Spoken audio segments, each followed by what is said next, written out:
Don మీడియాకు స్వాగతం. విద్యార్థులతో పనులు చేయిస్తున్న ప్రధాన ఉపాధ్యాయుడు.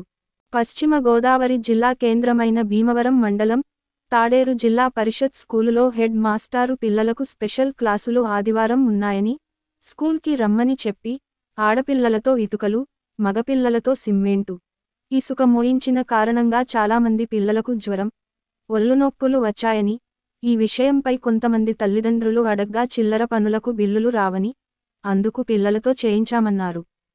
తల్లిదండ్రులు తమ పిల్లలతో ఇంటి వద్ద ఏ పని చేయించకుండా స్కూలుకు పంపితే ఇదేమి పరిస్థితి అంటూ వారు హెచ్ఎంను నిలదీశారు.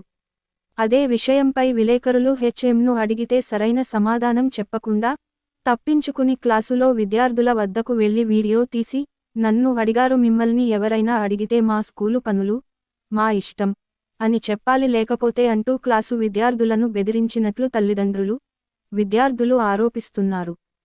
తాడేరు జిల్లా పరిషత్ హైస్కూలు ప్రధాన ఉపాధ్యాయులు చర్యల వల్ల తమ పిల్లలకు చదువు రాదని, వచ్చే సంవత్సరం తమ పిల్లలను భీమవరంలో జాయిన్ చేస్తామని తెలిపారు. ఈ స్కూల్కు పాత బిల్డింగ్ పైన కొత్త బిల్డింగ్ నిర్మించే నిమిత్తం ₹1,00,00,000 పైన శాంక్షన్ చేయించిన భీమవరం ఎమ్మెల్యే గ్రంథి శ్రీనివాసు, అధికారులు ఈ విషయంపై స్పందించి తగు చర్యలు తీసుకోవాలని తల్లిదండ్రులు కోరుతున్నారు. విశ్వసనీయ వార్తల సమాహారమే మన డాన్ మీడియా. మరిన్ని వార్తల కోసం మన డాన్ మీడియా ఛానల్ను సబ్స్క్రైబ్ చేయండి. మరికొందరితో చేయించండి. ధన్యవాదములు.